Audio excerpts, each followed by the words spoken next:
babanyonyola. Tugenda tandika n'omukulu. Tugenda tandika bayigalo nakweyanjula abakulu abagere waggulu babamanyi bonna. Nabo batweyanjulire then omwami Director Frank ate nga ye CEO wa kampuni eno. Awo abantu baza kwera mu comfortable okwongera okuntegeera ne aka endala nyingi nnyo. Wano chief guest era n'omuwi w'amagezi okulaba nti ekintu kino kyetwagala kitambula mu bulamu bw'obukufu bwakyo bwetwagala.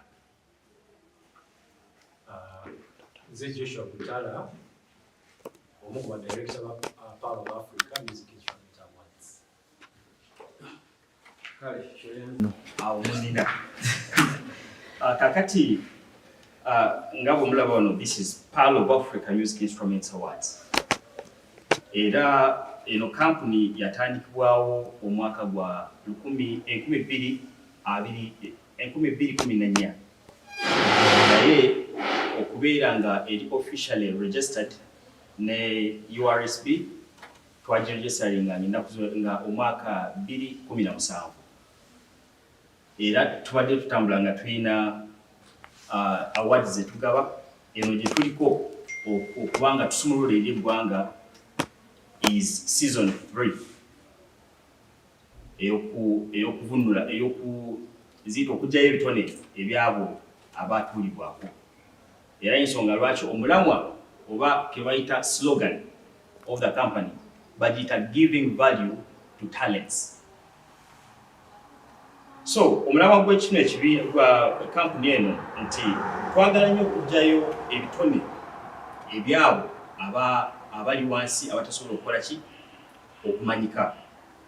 Nti bw'obanga tugenda kwawadinga omukubi w'ekivuga n'oyo awandiika oluyimba oba ne producer oba oyo afulumya ennyimba okuva mu studio, then nono bayita watya instrumentalists, producers, vocalists ne songwriters betutaddeko nnyo essira. Muza lwaki nti tubaddewo ebbanga lyonna nga tuwuliriza music tumufiiringa naye nga tumufiiringira kwabo abayimbi abakola ki abamuyimba, naye nga behind the beauty of this successful music that we listen to eva mubaki mu bano abantu betwagala okwawadinga kubanga babalese nnyo emabega.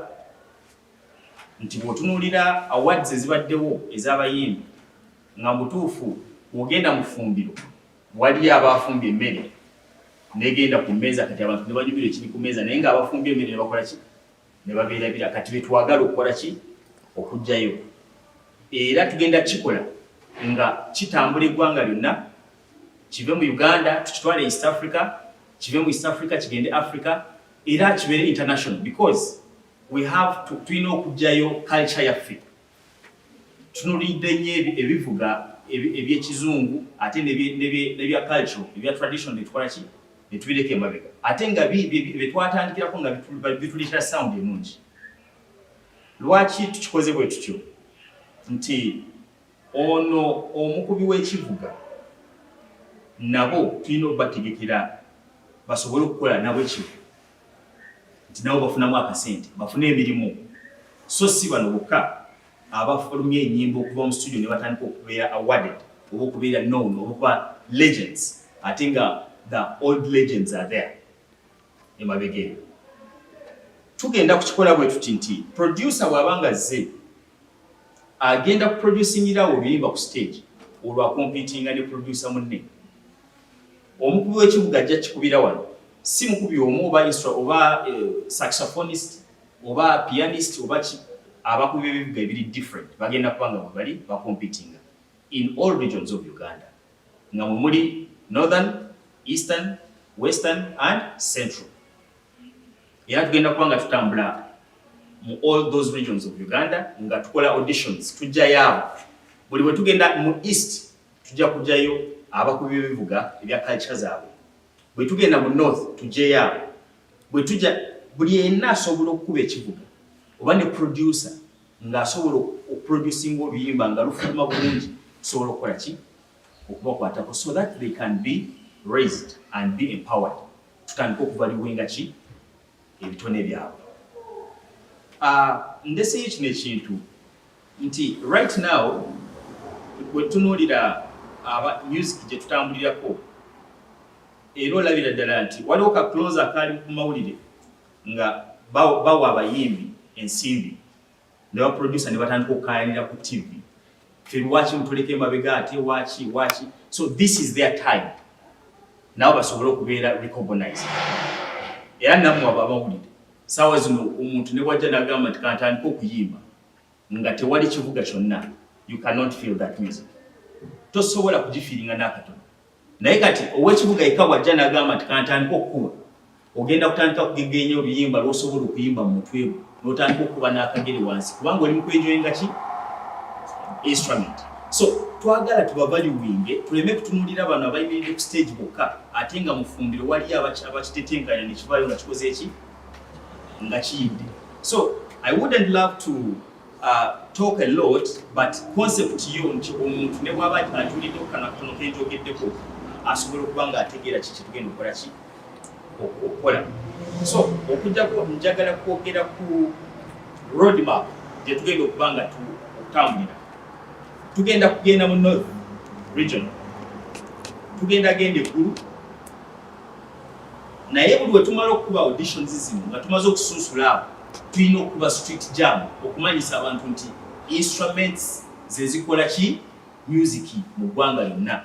Tugende erira nawo tujjeyo abo, tugende Arua tujjeyo abo, era nabo tubagamba abagire nga beeteekateeka, they should get ready for this cause that is going to come to their districts. Tugende Adjuman olwo kati north nga tukoma, then tuloke tugende mu eastern region. Eastern region tugenda gende Soroti, nawo tumala nga tukuba street jam, tugende Mbale, era nga njogera Mbale kitegeeza nti nowe Mbale agire nga yeeteekateeka saawa zino because things are going to be ekintu kigenda kukwata omubabiru nanti zendimi zetwogera kati tulaba ani asinga. Then tugende Busia, nawo tubakwasaganya. Olwo twagala kubajjayo abatalina kye bakola, business zaabwe ziyinza kuba zitambulira mu music nga mu basobola okuba nga bafuna kasente. They should be empowered with that. Then tugende Iganga, bwe tuva Iganga tugende Jinja, bwe tuva Jinja awo tulumbe Bukedya.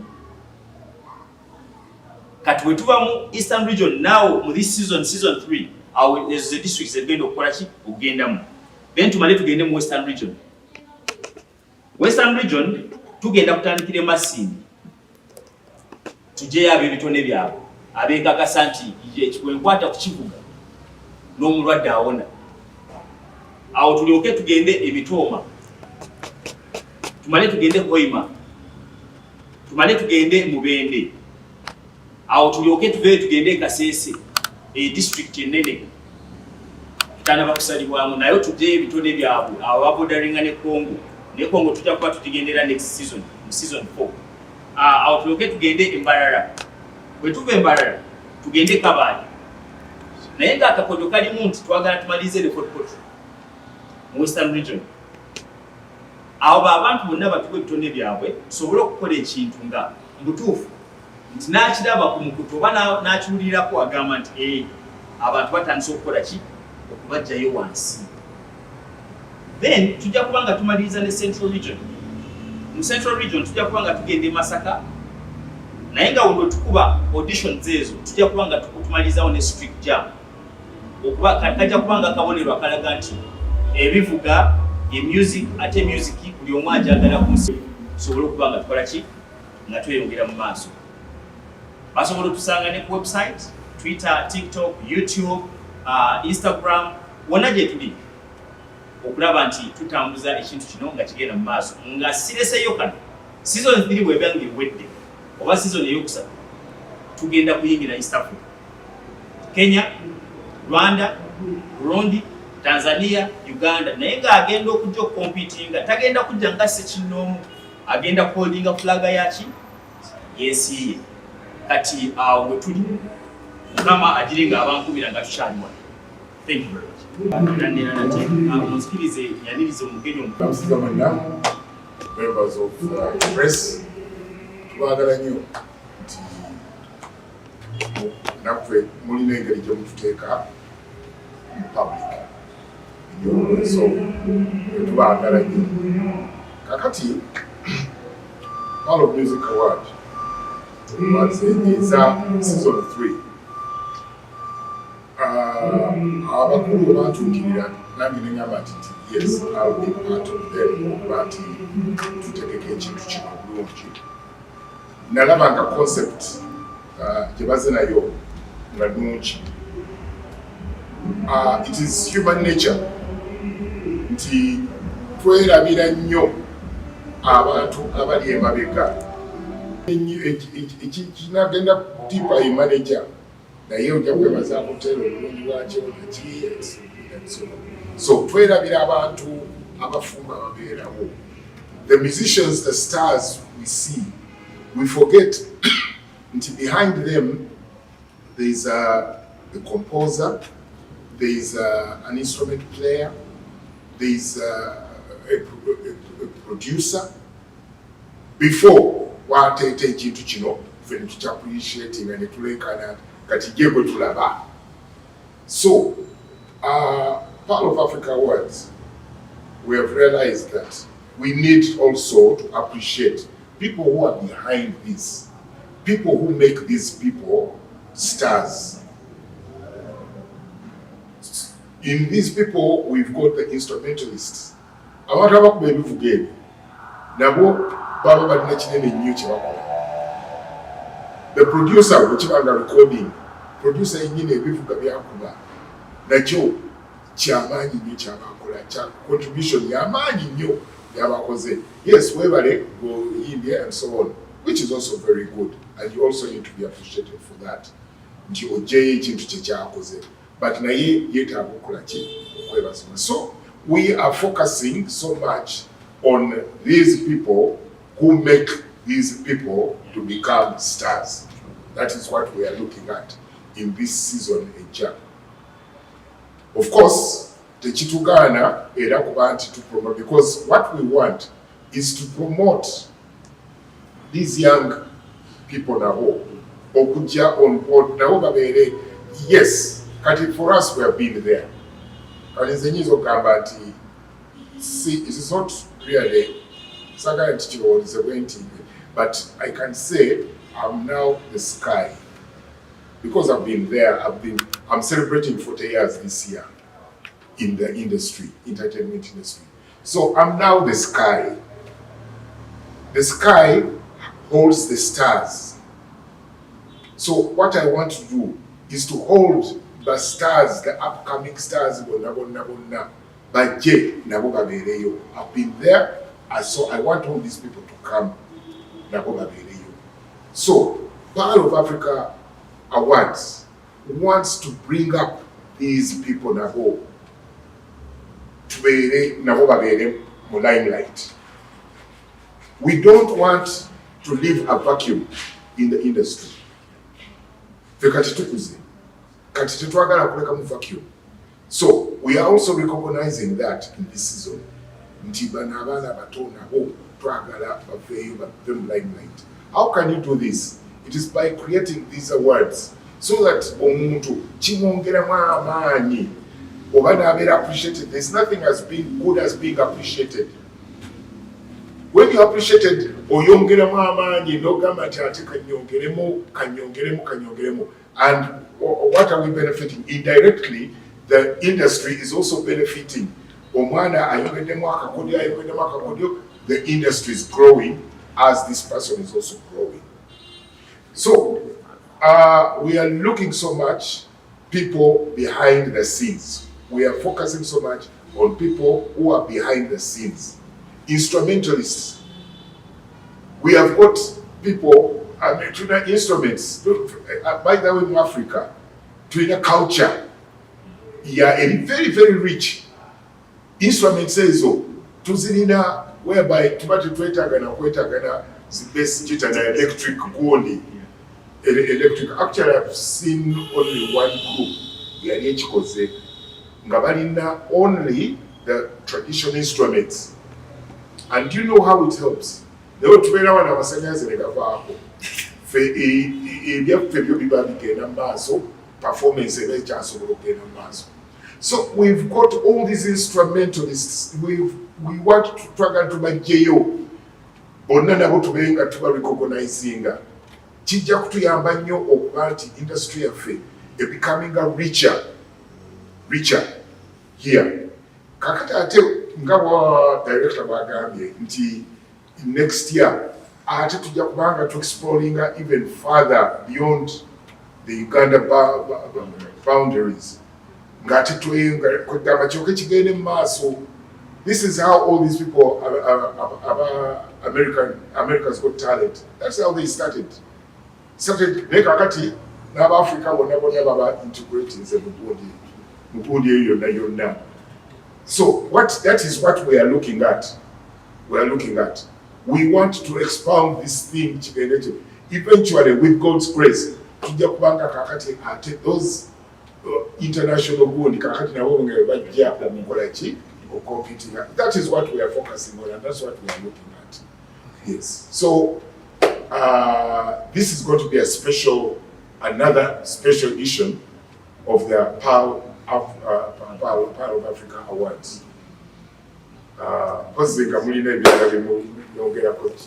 they are tried to.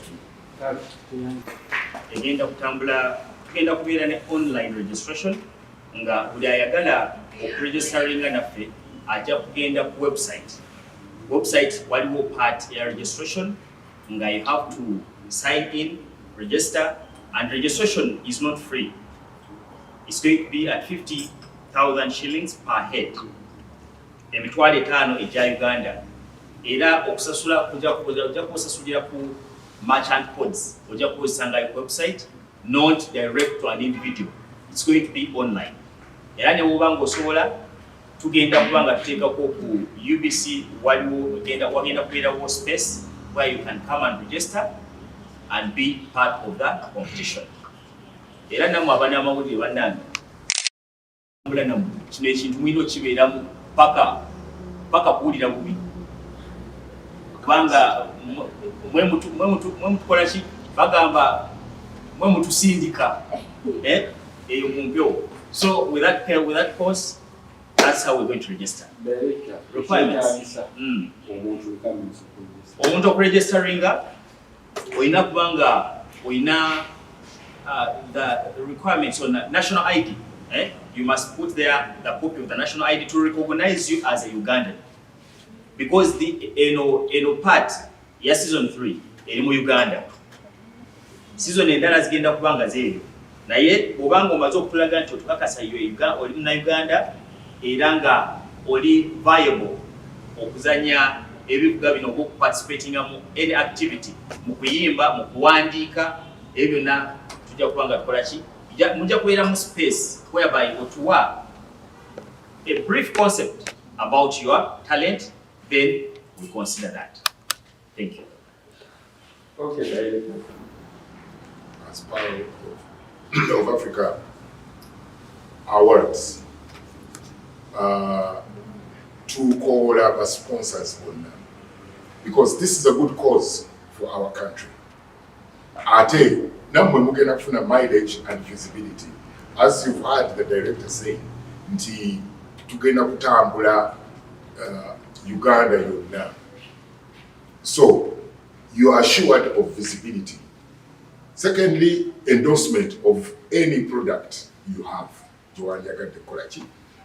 But then, most important, nti onna contribution gy'okoze eri ensi yaffe. Ate eri n'abaana baffe ba youth bajenizizi kati abaliwo mwe.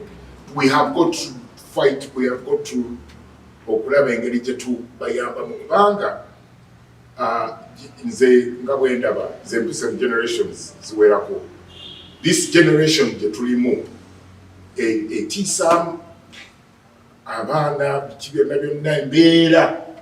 So we have got to do everything possible, and that is why when I was approached to help out on this, nagambye nti yes, because I'm looking for a way where to naleta senate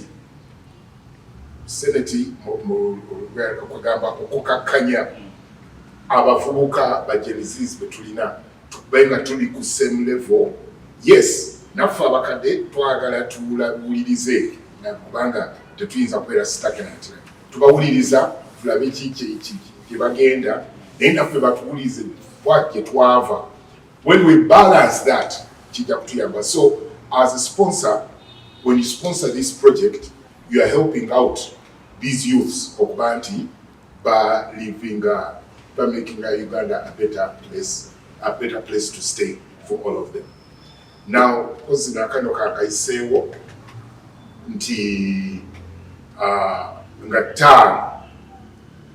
April nja kubanga officially mpezeze emyaka 4 mu industry, in service of the entertainment industry. Pandise n'akatabo kengenda okulaunchinga ku lunaku olwennyini ku Hotel Africana saawa 10:30 tujja kubeerayo. So banamawulire mbaniriza mwena okubaayo, ne of course group yange wano mujja kubaayo, so that you can also enlighten on this cause. Abantu mbanyi kubaga mujja kutuukira abantu emmeeza y'abantu 8 ya million 3 zokka. It's a dinner experience, so okay. So it is not like concert like Inga. It's a dinner experience. We're going to have fun, and ndabi abantu. I've met so many friends. Those I have met and those I have never met. So it's kind of a meet and greet to Samukewamu. That's what I mean. Asobola meza asobola okusasula emitwalo 2.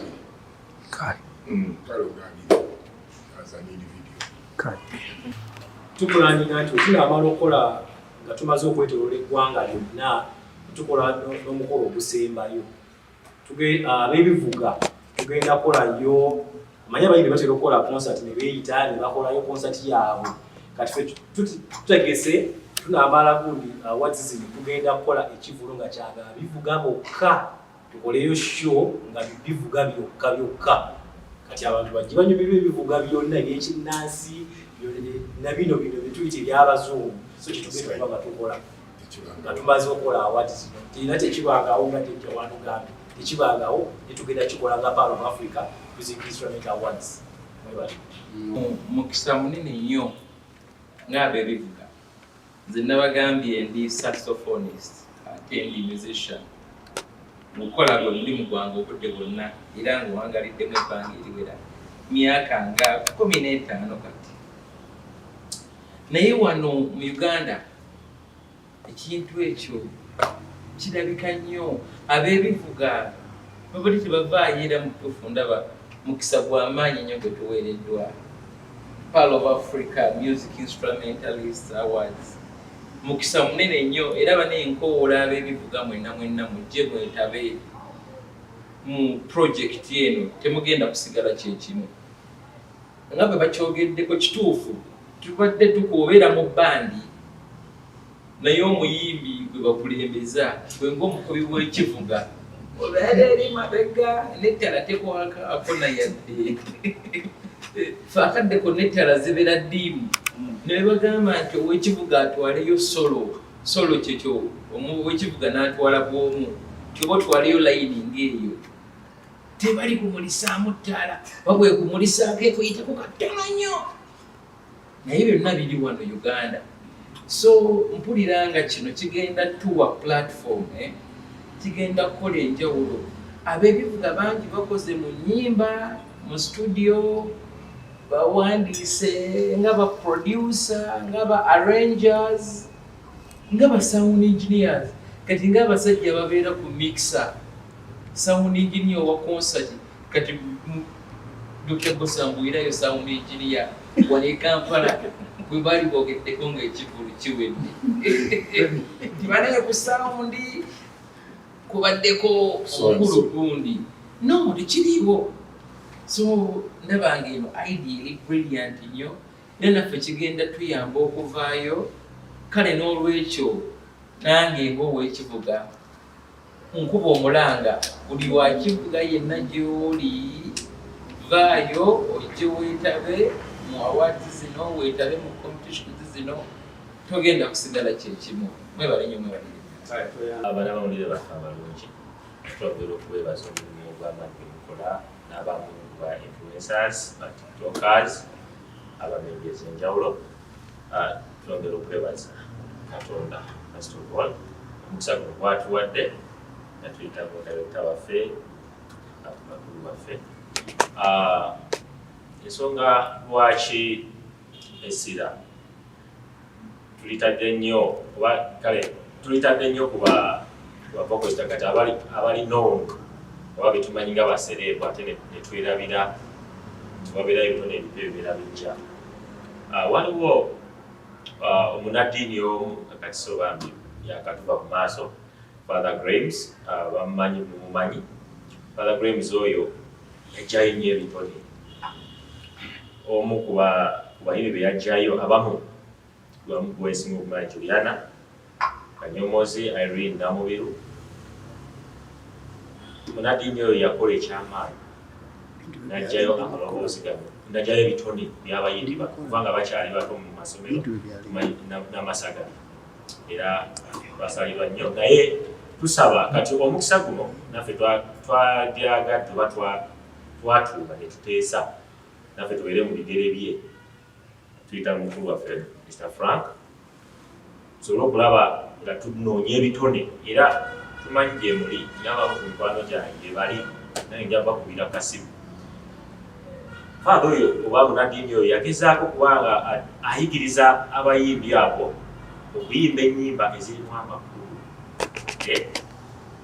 waliwo kye bayita gibalish oba okuyimba ebintu nga tebikwatagana naye kizibu nnyo okusanga Juliana oba Irene nga bayimba ebitakwatagana oba ebintu bitalina kiyinza okuba nga abalambi banyumira banyumira byanyumira naye amakulu bagamba omuyimbi awa information ate ye mulanzi alanga era n'ayigiriza tubayita okusomesa so ndowooza abayimbi abo twali tukyababuliddwa obanga oli eyo olina ekitone ekyo jangu twesoboleyo so abamu n'abakubi b'ebivuga bayogeddeko sijja kwogera nnyo bingi naye twongera okwebaza omukisa guno Pearl of Africa Music Instrument Award okuvaayo n'ekirowoozo kino era natwongera okwowola ba sponsors bajje bakole bayambe okutumbula eggwanga lyaffe kujjayo ebitone byabwe bayogedde ku American Got Talent lwaki tusinga okulaba mu baddugavu ate nga bayimba bulungi nnyo so naye ng'abaana abwe bajjayo baffe naffe kati twagala tutandika ekintu ekyo eggwanga lyaffe Africa yonna aye twongera okwebaza ekifo kino we tuli ekya Autospa Eco Resort twebaza omukulu atuwadde ekifo kino osobola okulaba nga tukolerawo tutandikira wano lonchi eno n'aba tukolewo ekityo muli mutya bulungi bulungi ddala ddala gera bulaba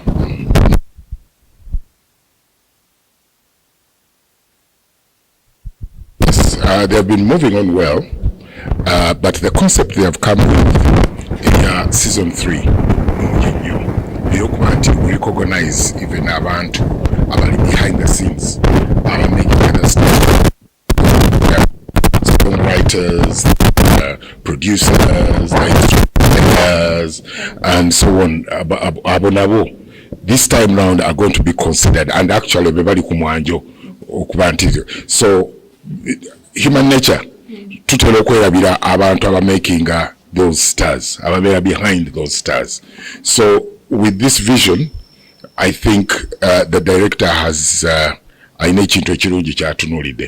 and that is why I really felt I should be a part of this move. Okay. Is it adding on the industry? It is adding on a lot. First of all, you know, these awards showing appreciation. Muntu wakwebaza osanyuka nnyo ate n'ofuna n'amaanyi ageeyongeramu okwongera ku kintu. Kakati omuntu wanaabanga atandise okubeera nga ali appreciated ajja kwongeramu amaanyi, ate mu kwongeramu amaanyi industry naye benefitinga kubanga tugenda tufuna kubanga ajja kukola research anoonyeyo kino ate industry nayo ng'ebeekula.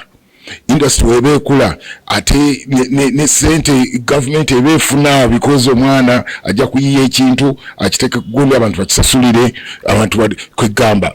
It is a chain of growth in society. Tuleko ku launch eriyo nga 5.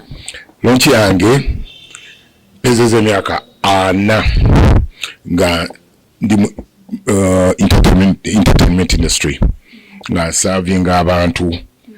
N'olwekyo omwaka guno nsazeewo ngu celebrating naye ate nempandika n'ekitabo kyenjagala okulaunchinga on that very day. Ekitabo kyange bakita the 5 P's. That is my iconic formula gyenkozeseza mu bulamu bwange entuusizza wano wentuuse. The 5 P's are prayer, persistence, positivity, tuwenyoma okulemerako persistence, then patience, obugumiikiriza, ne passion, to love what you're doing. When you use those 5 P's in life, you can never go wrong. Abamu kumembalaba wano, it is because of passion. I mean, faces kati actually faces and everyone. The faces zentero kulaba always ngazi interviewing ngazikola and so on. That is passion, and that makes me happy because mujja shooting up. When you put in patience, mujja genda sirowooza nti bwe mwatandikira ati we muli mwebenda bawano mujja kugenda ati mweyongere okushootinga. So my book is an autobiography ekwata ku bulamu bwange naye nga nnyingizaamu those 5 P's ezibaddeyo. Nsuubira nti ekitabo kino kijja kusobola okuyamba ne mu masomero. Yes, kukozi curriculum yaffe n'empya.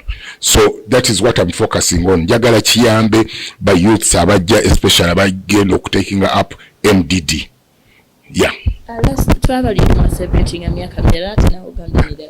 Kakati jiri the Ebons. Basa nze nagenda kuyingira Ebons nga Ebons yaliwo dda sinze yagitandika. Nze nali mu primary P7 nga Jimmy Katumba ayimba. Nimwagala nnyo. Actually he's the reason why my voice ya becoming gundi because nali mu imitating. So jiri emyaka gyali ya 47 years of the Ebonies. Ebonies yatandika mu 1977. Kakati nze okuyingira netandika 7 years later. Kati awo kwe celebrating ejange eja 40 years. In industry. I know. Yeah, I know. It's understandable. But that is the explanation. That is how it is. So of course. Bina bingi betuisemu si byangu. Emabegako ebyalo bye twatambulangamu nga awaka olubeerayo olunaku lumu lwokka ne mugenda mu kyalo ne mutandika okuperforminga leero muvudde wano ne musiba ebintu ne mugenda olugundi. It has not been easy. It has not been an easy journey. Nze nali nyumiza abantu ali ne bagamba nti natambulangako ne Kameme because ngenda mu rehearsals taxi ngolina okuba nti akasente kaba tekaliiwo aka every dog gena mu rehearsal. Kakati Akameme nga ko kali free kati ngolinda taxi conductor nakuyamba akutuze mu Kameme ako batuka n'okummanya ne bagamba nti ono gwe soko linda abantu bamala okuyingira kati gwa Kameme ko kako. So we've gone through a lot. Naye ekisinza okutugira nti kitu separating our social life kibadde kitu affecting nnyo with our social life, domestic life ne social, nti abeeka obalaba katono and so on, so bingi, but with God's grace I've managed to balance them nokuba nti ntuuse wano wendi and I'm a happy man. Ogezaako okwogera nti bano abaana bagamba industry banyize nnyo abatandika movies abatandika ebintu bya industry gy'olimu bakabya kajanja. Exactly, kyova olaba nti mpandisa akatabo kono era nkubiriza basically ba artists nina abantu abalala bonna mu sectors endala bakasome, because when you pray to God and you're close to God, God will always help you. When you persist n'olemerako, you will definitely get there. Ng'olemeddeko. When you have got positivity na tewenyoma, you will get there. Positivity nze nja kububulira wenayingira mu industry muno bambuuza kubanga nasoma bya accounts e Makerere naye I ended up mu art ne bambuuza nti kakati go weraba wa bikimiri kati nembagana nti nze njagala kuyingira Hollywood eyo gye bazannya amafilimu nakyogera nga sinyanga ku nnyonyi siyana ssuubi lyakuba nti ndirinnya ku nnyonyi. That is what I told people. I had that positive energy in me. 10 years later, I penetrated Hollywood. So, no Rachel, positivity, kubeera that positive mind. Then patience, no bugumikiriza. Mwana alaba Kamili avuga emotoka efaana bweti bichi. N'agamba nti nange jakayingira n'agamba nti gye mba nvuga nayo. No, take it slow. You get there. Then passion, which I think is very, very important. Passion kasita toyagala kyoyagala n'obanga okikola bulungi nnyo naye nga tokiyinamu kwagala, passion betrays you, tokulaakulana obisigala awo, naye kasita olaga passion ku kintu kyokola you get there. So akatabo kange ka 5 P's kwogera ku bintu ebyo byonna, so kiba kyejo mwana wange. It will be 50,000 only each book. Ne tuli kwenda ku launch katulabe launch bwenetambula byonna era mbakoowera abantu bonna bajje. Launch egenda kubeera ku Hotel Africana, emmeeza ey'abantu 8 ya 3 million shillings. Kinomu you can pay 200. Natumaliza obukubagano bwali mu Ebony's Naked Channel. Our show ya Easter. Tujiteeka together era nja kukoola ojje ku Theatre La Bonita olabe Easter show yaffe gye tukoze. Yeah. Thank you. Barezi Frank Asimwe, Director Pearl of Africa Music Instruments Awards. Tubuleko ko Pearl of Africa Music Awards zitya zitandika dira ebisanyizo ebyetagisa omutuuze. Okay, Pearl of Africa Music Instruments Awards season 3 era yaliwo twalina season 1 yaliwo mu 2014, season 2 yaliwo 2017. So because of COVID time awo netulyoka netukola ki netukakadamu katukomyewo n'amaanyi okulaba nti tugendera ddala waggulu butayimirira. Ziri ku abebivuga, abakubi b'ebivuga, buli kivuga oba instrumentalists and all the culture, traditional and western. Bona wagenda kubeera then n'abayina amaloboozi. Si bino byogamba nti ogenda mu studio ne bakuwa autotune. Twagala original sound, natural sound. Then twagala ba songwriters. Aba basobola okuwandiika ennyimba z'owulira nti ziwulikika. Naye nga eyaluwandiika tukola ki? Tomumanyi. So twagala tubajjeyo bamanyike yadde oli ali mu kutambulira mu stars ze naye amanye nti waliwo eyamuteekayo. So naye asobola okukola ki? Okufuna obwaganya mu kitalenti ye. Zigenda kutandika ng'ennaku z'omwezi 15 ogwokutaano. So guno omwezi ogwokuna gwe tugendamu gugenda kuba mwezi gwa registration. Beteekateeke nti ngenda kukuba kino, ngenda kukola kapiisi kano, ngenda kukola kino, so that wabaze mu auditions ze tuyita initial competition, asobole okujja nga China kisobola omuyisaawo okulaba nti naye asoundinga. Zigenda beera mu bitundu ki Kampala yokka oba yogenda mu zigenda kutambula countrywide for this season 3. Tugenda mu northern Uganda, tugende mu eastern Uganda, tugende mu western Uganda, tumalirize ne central. Awo auditions nga ziwedde awo tulyoke tuteekateeke abasinze mu different regions bagenda kubanga bajja mu central okompitinga kati awo okubagana ebisembayo tumanyi ani asinga, ani atwala award eno, ani atwala ekyomukisa kigenda okubanga kimuweebwa ku lunaku olwo. Yes. Amuwanguzi bagenda funa ki munamuteeka kanyonyi munamuwa? Enyonyi si kyekikulu. We are focusing on developing these young people, those who are down, but focusing on they are being developed. Depending on the category of the activity jagenda okubanga azanya, ye award jagenda okubanga akola ki ng'afuna.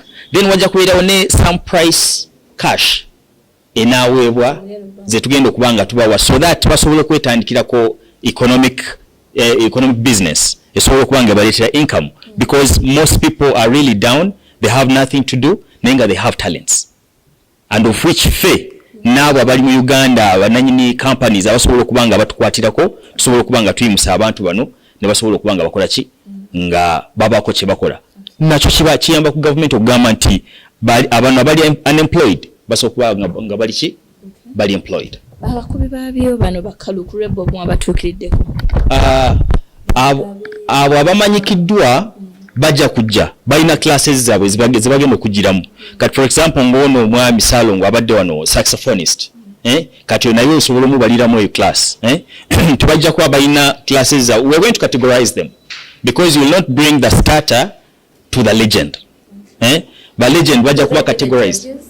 Yeah, judges are going to be there. Yes, of course.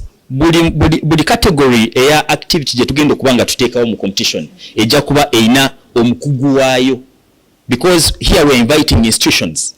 Because when you look into our concept and if you go on the website, it will show you the entire information nti buli category evugibwa ejja kubeerako omumanyi waayo gwotasobola kulimba, because we don't need any conflict of interest in these competitions, because it's fair and just. Okay. Yes. Atumaliza abantu abuli ebisanyizo ebyetaagisa ne wezigenda okubeera mu zino wetugenda kutandikira mu northern Uganda. Era nga bwe nabasomedde wano mu kusooka tugenda kutandikira mu northern Uganda, tujje nga tukirya tudde mu east, tuve mu east tugende mu west, tuve mu west tugende mu central. Awo tulyoke tubalekeremu akadde k'omwaganya k'okugamba nti beetegeka. Then tulyoke tukole ki. Then registration twakyogedde nti bano registration is going to be zigenda kubeera mutwalo 5 okuregisteringa, because the company is authentic, and it's registered, it pays taxes, everything. So tulina kubanga we are authorized to have registration fees to manage the preparations n'okulaba nti tufune n'ebintu ebirala bigenda bayamba. You're welcome. Uganda zaggwamu ensa, ffe kye tuyita zaggwamu ekitiibwa, zaggwamu okubeera nga baziza ddala. Abantu abasinga bamanya nti bano bati bataddemu Mpitamwani n'asasula, abantu ne balonda kumbi agenda okuwangula mulala n'awangudde ku kalulu akaddala mulala, ffe kye tuyita enguzi awards. Enguzi ezo actually daffe tuzenga tubiraba, and the reason as to why actually bw'otunuulira Pearl of Africa Music Instruments Awards, it's one of its kind in this country. Tekibeerangawo okwawadinga bano categories zino tugenda okwawadinga. So toyina gw'omanyi, and we are not publishing any judicator oba nti ono yakwasaganya kino oba kino. No, we are neutral and hidden to discover or to link the information of specialists, of those who are going to win. So lwaki twagala kukijjawo kino ekintu nti kati onogenda mu north omusajja ali Bukedia akuba zino entongooli, onoomutuukako ddi oba anaatuuka eno ddi. That's why njogedde noono ava okumbuza ekibuuzo nti we are going to categorize the legends abamanyi nti bamanyi bagenda kuba categorized alone. Ne bano ba starters who believe that their talents can be promoted nabo bagenda kuba categorized alone, so that nti ono ali mu legend team amanyi nti ansinzi amanyi, era kigenda kuba wali nga kiri live. Every audition we're going to do is going to be live. Ne voting tugenda kujua 30% and 70% is going to be with a judicator on the table. awo toyina wobira kati onagenda mu bano abakuba abalondera ku online asatugana kuyisaawo tegasobola kuyisaawo onalaba ne bano bonna n'obamalayo of course they are going to be different and they don't know each other and we shall put a separation block a separation glass nti tosobola na communicating and educator munno awo that's how safe we are okulaba nti this thing is genuine and they are going to win genuinely okulaba nti enguzi tezikyakoze ki tezikyaliwo